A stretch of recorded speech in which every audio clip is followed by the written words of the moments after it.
Y yo ahora te voy a traer de invitado a otro pingüino, Bien. un nacido en Santa Cruz, actualmente parlamentario del Mercosur, que se va ahí conectando.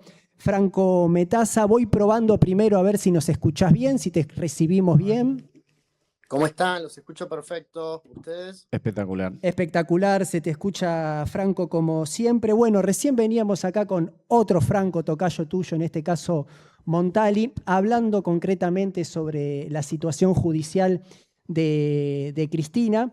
Y en este caso es muy valioso también poder tomar la palabra de alguien que tiene responsabilidades parlamentarias en el Mercosur, como para saber, bueno, qué se ha hecho, qué se puede hacer desde la unión de los países sudamericanos. Bueno, nosotros en el Parlamento, de hecho, yo me acuerdo que una semana antes que la pongan presa, que ya se veía venir, era algo que medio que sabíamos que iba a pasar, lo manifestamos en cada una de las sesiones, la mayoría de los argentinos que estamos en el bloque de Unión por la Patria, es la denominación que tenemos por el año en el que entramos al Parlamento, y estamos con la campaña Cristina Libre permanentemente en el Parlamento del Mercosur y luego en el ejercicio de la diplomacia parlamentaria que nos lleva por un montón de rincones, es nuestra prioridad número uno. La verdad es que asombra mucho, ¿no? La naturalidad por ahí con lo que se lo toma acá en Argentina, ¿no? No solo desde aquellos que disfrutan de verla en condición de prisión, sino incluso de algunos propios, ¿no? Que también lo naturalizan y bueno, está presa, sí, pobre, pero, ¿no? Esa naturalización que hay en Argentina, en el resto del mundo no es tal. Cuando uno cuenta que la principal líder de la oposición, que es la presidenta del partido de oposición, que anunció que iba a ser candidata en el distrito que ocupa el 40% del padrón electoral de Argentina, a los pocos días fue puesta en prisión, el asombro es total. ¿Y cómo viven con eso? ¿Y qué está pasando? Y se imaginan que están las calles prendidas a fuego cuando uno cuenta semejante situación, ¿no? Es la naturalización que hay en Argentina de la situación de la prisión de Cristina, en el mundo no es tal. Ven a la Argentina como un país que no vive una democracia plena. Brasil ha tenido situaciones similares, Ecuador ha tenido situaciones similares, Bolivia ha tenido situaciones similares. Hoy estamos, digamos, en los días posteriores a lo que fue el balotaje en Colombia. Hay, digamos, un plan continental, ¿no es cierto? Cosas que uno ya ha visto tantas veces y que con sus detalles, sus particularidades nacionales, pero uno no puede dejar de ver los hilos que conectan. Pienso en estos inflables que en su momento inflaban y ponían a Cristina con el traje de presidiaria, a Evo, a Lula. Hay toda una campaña, digamos que es muy difícil no verla, ¿no es cierto? Es clara de hace un montón. Yo siempre pongo el mismo ejemplo. Cuando la conozco a María Duarte, que fue ministra de Obras Públicas de Rafael Correa, ella se refugió en la Embajada Argentina, le iban a poner presa, madre soltera, tiene un hijo con autismo de 5 años, en ese momento creo que tenía menos. Claro, ella claramente no quiso ir presa, entonces se refugió en la Embajada Argentina con su niñito, madre sola, repito. Y bueno, me tocó estar en Ecuador, creo que eran las elecciones que pierde Arauz y obviamente la fuimos a visitar. Y cuando ella me empieza a contar su causa, les estoy hablando del año 21, 21. Cuando ella me empieza a contar por qué causa era que la querían detener, me relataba la causa Cuadernos. Me decía, no, porque a mi secretaria Sí. la pusieron presa en un calabozo, le hicieron como una suerte de tortura psicológica, le metían ratas, le decían que si le daba miedo a las ratas, entonces lo que tenía que hacer era escribir unos cuadernos en donde ella diga que en un recorrido conmigo en auto iba recibiendo coimas de los distintos empresarios. Me contaba eso y yo escuchaba la causa Cuadernos y yo digo, a ver, soy una persona formada, absolutamente politizada y no tenía tanta noción de que había una causa en espejo tan groseramente en Ecuador. ¿Cómo puede ser que nos pase el elefante rosa por delante, no? Y nos pasa. ¿Qué pasó en la causa Cuadernos en Ecuador? Hacen un peritaje caligráfico y dicen, che, pero esta tinta es toda de 48 horas, no fue una concatenación de hechos. Entonces ahí es donde queman los cuadernos de acá, ¿no? Como para que no pueda haber un peritaje caligráfico sobre la frescura de la tinta. Bueno, digo, esto que es anterior, que es como del lofer anterior, lo vemos hoy en la región. Claramente lo que le está pasando a la derecha mundial es que no quiere entregar el poder. En Bolivia no dejaron presentarse a Evo. En Brasil pasó lo propio con Lula hace un tiempo. No pudo trasladarle el voto a Haddad. En Guatemala, el caso de Guatemala es tremendo.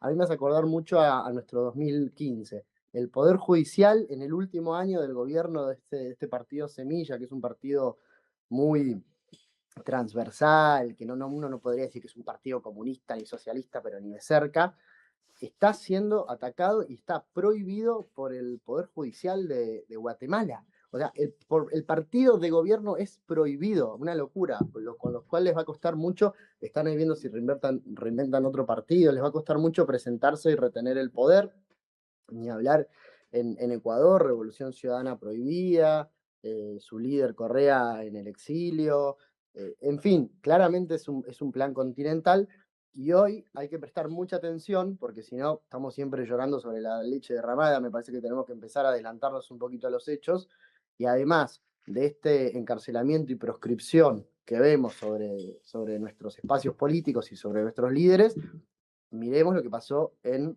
Colombia. La injerencia extranjera en ese mate es mío, no. La injerencia extranjera en las elecciones, en los resultados, pero claro, con fakes, con deepfakes, con financiamiento, como pasó el año pasado en las elecciones de Argentina, luego del resultado de septiembre, ¿no? Que terminó favoreciendo a Milei cuando Trump se da cuenta que tiene que poner la plata para ayudar a Milei, para calmar los mercados y la incertidumbre, y hasta con el tocamiento de los sistemas informáticos y los datos y los resultados electorales. Entonces, digo, adelantémonos también a las cosas, porque esta gente claramente no está queriendo entregar el poder y está queriendo robárselo en aquellos estados en donde todavía no lo tiene. Ya vamos a ir hacia el futuro. Déjame ir un poquito al pasado reciente, sábado 3 de enero, que yo te escuché 2 meses antes pronunciarte sobre la situación de Venezuela, sobre la situación de Maduro. Creo que fue en noviembre en el Mercosur en Niterói. Uno de los pocos compañeros que es muy difícil a veces pronunciarse sobre ciertas cosas, el compañero fue muy claro y quiero volver a ese punto, sobre todo para ayudar a entender la injerencia de los Estados Unidos en el cono sur, ¿sí? El 3 de enero Estados Unidos se robó un presidente directamente, que uno puede estar más a favor, más en contra, puede criticar ciertas cosas, pero creo que es algo que por lo menos en este siglo no había un episodio similar. ¿Y cómo podés unir eso con el resto de las cosas que van sucediendo en nuestro continente? Mira, Estados Unidos está siendo muy consciente, el Estados Unidos de Trump, ¿no? Es importante también ahí hacer una diferencia, ¿no? Porque quiera poner a los demócratas en el podio de los buenos, pero me parece que está bueno también llamar a las cosas con nombre y apellido. El Estados Unidos de Trump es muy consciente que está perdiendo su lugar en el mundo de hegemón global, de hegemón único global. Entonces se está replegando sobre el continente. En ese replegarse sobre el continente, para cuidar su patio trasero, bueno, dijo, a ver, ¿qué tengo por acá? Y claramente si hay algo de lo que se trató el secuestro del presidente Maduro, que como bien decís vos, podés estar más o menos de acuerdo, tenía que ver con el petróleo. De hecho, lo dijo. O sea, Venezuela tiene la reserva de petróleo más grande del mundo, pero quintuplica las reservas de petróleo que tienen otros estados-nación. Un poco también porque por la perversión del estrangulamiento de los últimos años no se pudieron dar el lujo de explotarlo. Entonces tienen demasiado por no haber podido explotar por el estrangulamiento externo, ¿no? Entonces, Estados Unidos un poco lo que hace y lo dice, Trump lo dice. De hecho, en Venezuela el poder, si te querés parar sobre los demócratas, que les preocupa mucho la situación de los derechos humanos y la democracia en Venezuela, bueno, chicos, el poder político, militar y territorial está en manos de los mismos.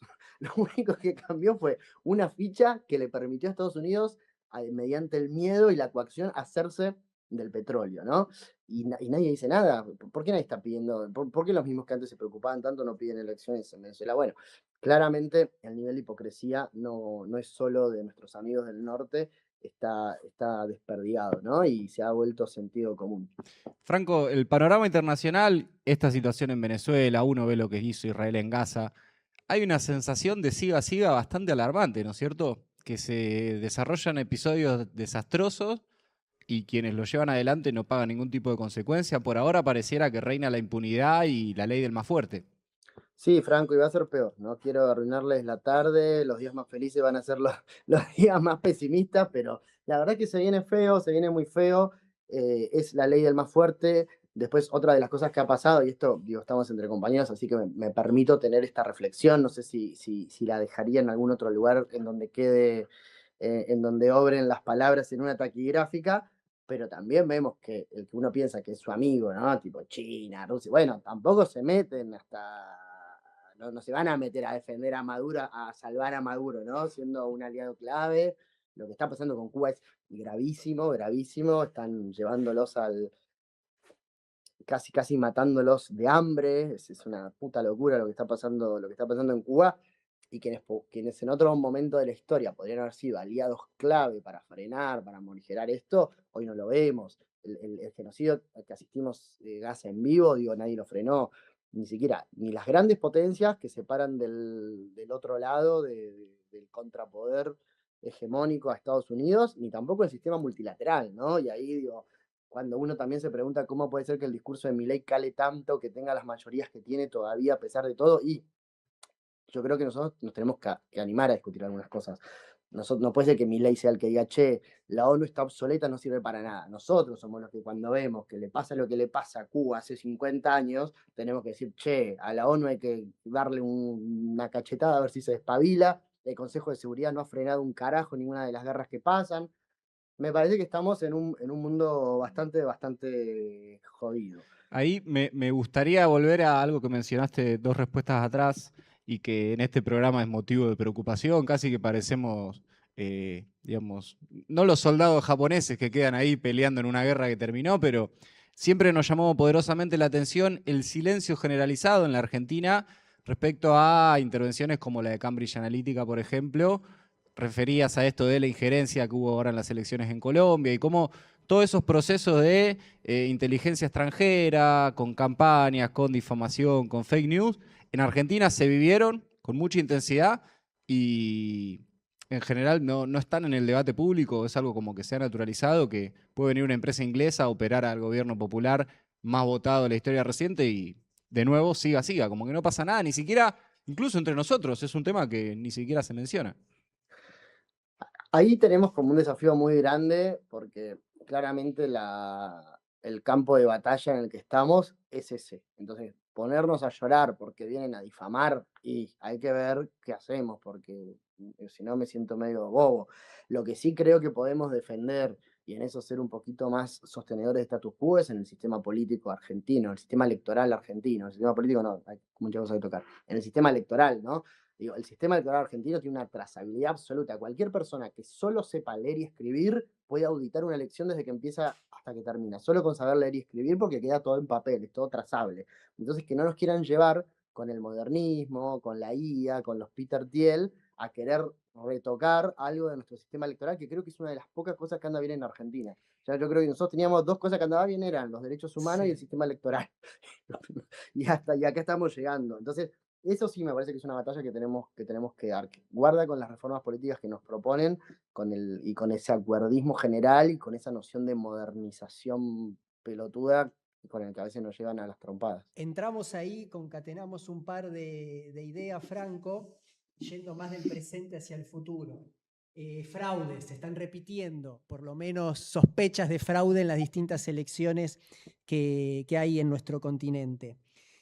Te vi bastante también en distintos espacios sobre la inteligencia artificial, haciendo distintos congresos, distintos encuentros. Entonces quiero preguntarte por esto de elecciones, fraudes, inteligencia artificial. Esto, pensando en lo que va a venir, ya hay sospechas, ya hay cuestiones en las que uno diga, che, nosotros vamos a entrar en una elección fuerte en más o menos 8 meses, por ahí ya va a empezar la cuestión. ¿Qué se está viendo en el resto del continente al respecto? Otros países, sobre todo países de la región que uno podría comparar, que no tienen diferencias tan grandes de desarrollo, Chile y Uruguay, por ejemplo, son dos países que han avanzado en la regulación de la inteligencia artificial. Nosotros todavía estamos corriendo un poco ahí atrás de la tortuga.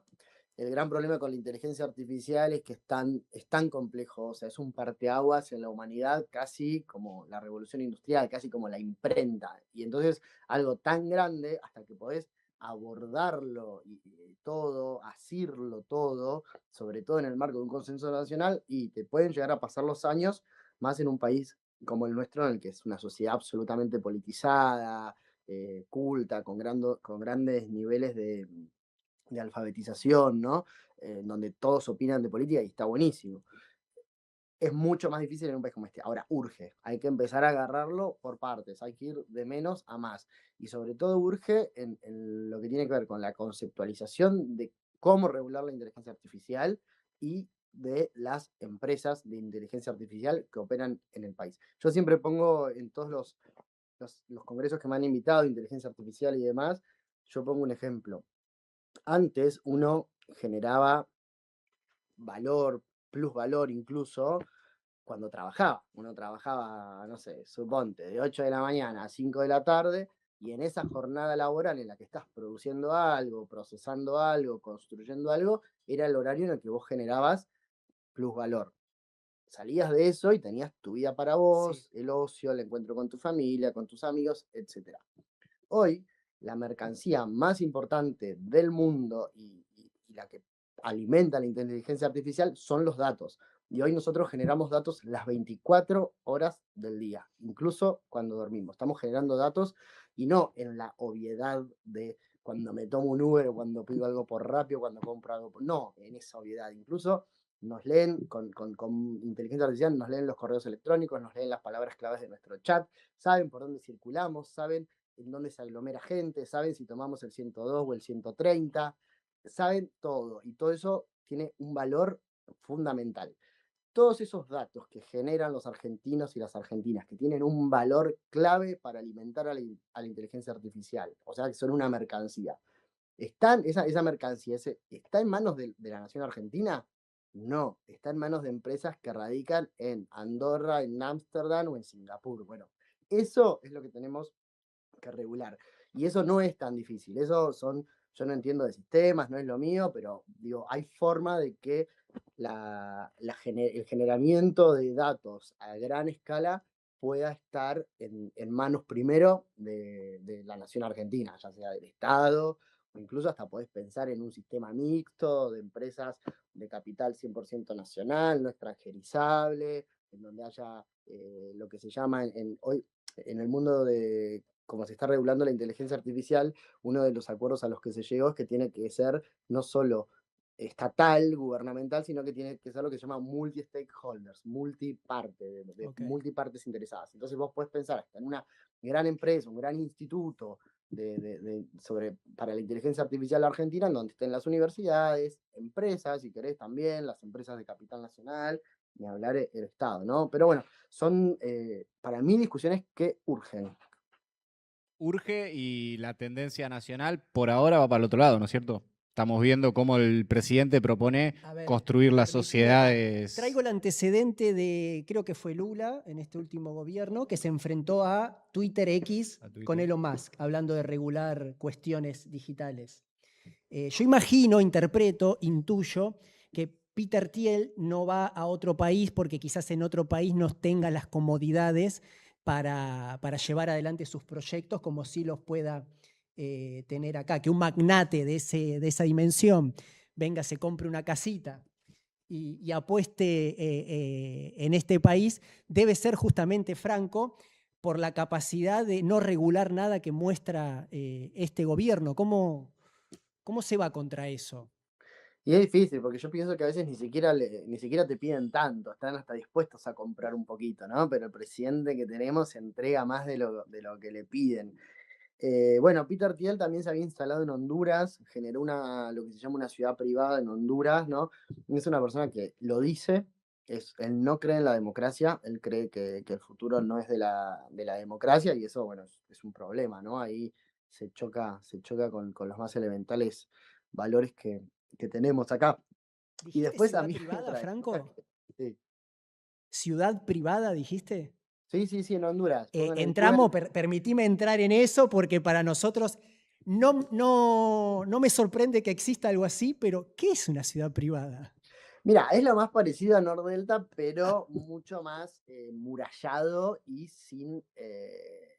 Porque vos en Nordelta, por ejemplo, entre los distintos barrios, tenés la obligatoriedad del camino, ¿no? No Sí, pueden no dejarte entrar a Nordelta sí, solo mostrando el DNI, podés atravesar Nordelta más allá del ingreso a los distintos barrios, ir a su centro comercial y demás. Bueno, esto es eso un poquito más, con una fuerza de seguridad privada y toda dirigida como por inteligencia artificial. Es una experiencia que salió media mal. Google en ciudad privada Peter tiene en Honduras vamos a ir. y bueno, hay que ver si no viene eso. Y Eso igual ideas estas de el nieto de Milton Friedman, ¿no es cierto? Creo que Patrick Friedman que flasha con eso, con las ciudades en el mar, con basta de sí, países.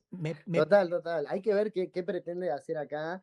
Ahora, a mí si hay algo que me interesa y me parece que nos tiene que hacer saber el valor que tiene nuestro país es si Peter Thiel, que tiene el sistema de inteligencia artificial más perfecto del mundo, que pudo decirle a Estados Unidos cómo extraer a Maduro en una operación casi quirúrgica, que provee a la defensa americana de a dónde disparar los drones, a dónde no, etcétera, etcétera, etcétera, eligió vivir en Argentina, es porque también el cruce de datos y su inteligencia artificial dice, che, el lugar más seguro del mundo ante una guerra nuclear es la puta Argentina, ¿no? Entonces también sepamos a dónde estamos parados para que el Sí, tipo no solo venga a comprarse una casita, no es una inversión inmobiliaria la que hizo, instaló a la familia, yo no sé si ustedes saben, pero no. las hijas están yendo al colegio acá. Hay O que sea, hacer un instaló a hospital la de niños familia. en esa mansión. Sí, sí, instaló a la familia. O sea, es importante lo que ha hecho y a qué viene, ¿no? Y eso también me da la pauta de, che, ¿van a entregar el gobierno en el 27 si pierden? Franco, hay un sistema político que este tipo de situaciones, lejos de repudiarla, las ve con ganas, ¿no es cierto? Porque dice, tal vez me toca una partecita para mí, que medio que es la dificultad de de los últimos años. Mira, Franco, yo voy más allá. Para mí, tenemos mucha mala suerte. No pasa en todos los países del mundo que tenemos a la clase rica que odia a la Argentina. O sea, Sí, en la mayoría de los países, las clases ricas, las élites, son nacionalistas. sí. Son burguesías nacionalistas que se dan de trompadas con los movimientos de las izquierdas, pero son muy nacionalistas, aman a su patria. Nosotros tenemos una clase rica que odia al país y lo dicen. Mauricio Macri, ¿cuántas veces ha dicho que se siente más italiano que argentino? Yo creo que Milei ha dicho que el problema de Argentina eran los argentinos y frases así todo el tiempo en foros internacionales de ellos, de los principales referentes y de sus funcionarios. Odian al país, ese es el gran problema que tiene la Argentina, que su clase rica odia al país del que se provee la riqueza. Susana Jiménez, Alperín, odian a la Argentina, pero se proveen sus riquezas de la Argentina. Susana Jiménez no sería lo que es si no fuera por los argentinos y las argentinas que la consumieron. Marcos Galperín, el futuro de Mercado Libre sería el futuro de Pampernick si no hubiera tenido la posición dominante que le aseguró el Estado Nacional y si el Banco Nación de Mauricio Macri no le hubiera hecho una resolución, el Banco Central de Mauricio Macri no le hubiera hecho una resolución a medida para Mercado Pago incumpliendo todas las normas de Basilea. Entonces son unos hijos de puta. Perdón, me enojé. Bien. Che, pero pará, nos llamamos los días más felices. Es dramática la hora, es verdad, porque uno ve a estos muñecos que son bastante turbios, Mira, Franco, no se puede dar ninguna gente batalla jodida. desde el pesimismo. No, Por pero eso por nos eso, tenemos que convencer que nuestros días, lo que decía Franco recién, nos tenemos que convencer que nuestros días, los nuestros, sí fueron muy sí, felices y desde ahí hacemos músculo para ir a dar las batallas que señala Franco, que estamos perdiendo, medio 4-0, pero no importa, el estado de ánimo está intacto. ahí va la pregunta, algún curso de acción para juntar fuerza y dar vuelta a esto? Por dónde crees que hay que encarar los días que vienen para que empiecen a ser un poquitito más felices y dejen de ser esta tormenta permanente?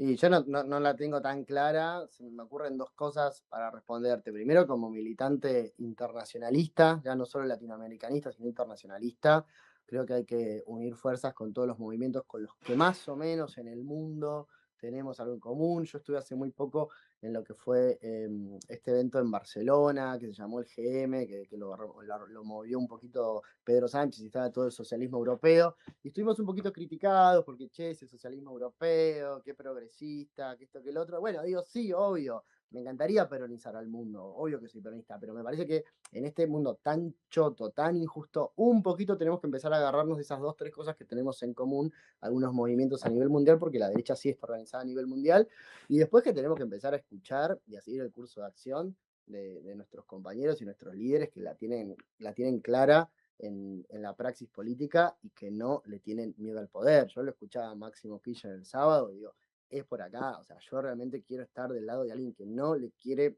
caer bien al poder, que no le interesa, que no le sirve, que realmente ama el país y que quiere dejar un lugar mejor para todos. Me parece que hay que empezar a separar la paja del Y que trigo. se anima a ponerles nombre y apellidos, porque uno no escucha a muchos dirigentes que pongan el nombre y el apellido de estas personas, que nombren a Héctor Mañeto, que A nombren a Midlin. Caputo, El otro día que Máximo nombren a nombró a Midlin. Midlin. Fue epa. No Pero, todos lo pueden mencionar. pero compañeros, ustedes fíjense que nos quieren hacer creer que el kirchnerismo duro, que el cristianismo resta votos. Yo la veo a Mayra, que anda militando con el Néstor tatuado acá, que no lo esconde ni un poquito, y reelige, y fue la única que en octubre le fue mejor que en Y que septiembre. sumó más votos que la elección anterior, por ejemplo.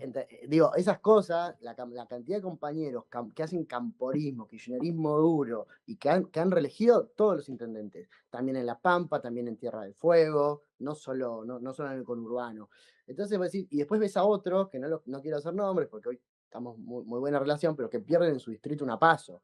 Entonces digo, déjennos de joder con que el kirchnerismo duro, que el cristinismo resta votos, porque empíricamente te demuestro lo contrario. Lo dijo Claudia Sheinbaum, es la principal líder de masas, Cristina.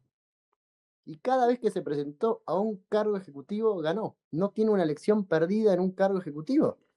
Punto. Punto. Ya está. Punto. Macri es el primero que no reelige. Macri no reelige. Punto. Sí, sí. ¿Cuántas veces nos hicieron creer que el candidato tenía que ser alguien más de centro, que le caiga bien al círculo rojo? Ahí tenés el caso de Scioli, ahí tenés el caso de... me olvidé con quién fuimos en el... Alberto, por supuesto, que ya tu cerebro, mirá, tu sistema cognitivo te lo quiso borrar, pero te lo Bueno, traigo. Alberti así no fue, digo, con Massa y Rossi, que son Sí. dos compañeros. Massa se puso al hombro una papa caliente, lo recontra respeto intelectualmente, pero claramente no es lo más radicalizado del peronismo de izquierda argentina, si querés, y bueno, no ganamos, ¿no? De hecho, el candidato nuestro era Aguado, siempre lo dijimos. Franco, apelo un poquito a tu formación y también, por supuesto, a tu optimismo. ¿Tenemos referencias en el mundo en el cual se haya dado vuelta la taba donde su máximo líder estuviera en una situación similar a la de Cristina y que eso tuviera un final más feliz? ¿Hay de qué agarrarse? Lula es el ejemplo, pero es análogo el caso, es análogo. Bien. Lo ponen preso, no puede ser candidato, ponen otro candidato, el voto no se traslada, vuelve y gana. O sea, ¿qué es lo que demuestra el caso de Brasil? Que si Lula no hubiera estado preso, Bolsonaro no hubiera llegado a la presidencia. Por eso nosotros no tenemos que permitir llegar al año que viene con Cristina presa. Cristina tiene que poder ser candidata y tenemos que poder votarla, porque además va a tener un problema muy grande el próximo presidente de la Argentina si llega con Cristina en este estado de proscripción. No va a poder gobernar porque no va a tener legitimidad de origen, y esto no lo digo yo, está escrito, hay libros de teoría política escritos sobre la legitimidad de origen, que no le va a pasar solo a un opositor, a un Milei o a alguien de derecha. Le puede llegar a pasar a uno propio. Si alguien piensa que con Cristina presa tiene el atajo para llegar a la presidencia, le va a costar mucho gobernar si no tiene legitimidad de origen. Franco, te agradecemos mucho el tiempito ahí que te tomaste para poder charlar un poco con nosotros, de prestar también tu mirada un poco más global sobre esta situación que para nosotros sin dudas es prioridad. Compartimos en que en el caso que haya alguien que quiera tomar el rol y ser elegido dentro del peronismo, si sucediera que encima gana, gobernar con Cristina presa no tiene mucho camino posible. Total, va a tener que llamar a elecciones el día 1. Decreto 1, llamo a elecciones. Montali. Agradecerle al compañero. Y podríamos seguir horas y horas, pero no lo vamos, no le vamos a Bueno, sacar quedamos más tiempo. para una próxima, compañero Metaza. Dale, dale, con gusto. Un abrazo grande, Marco, Franco.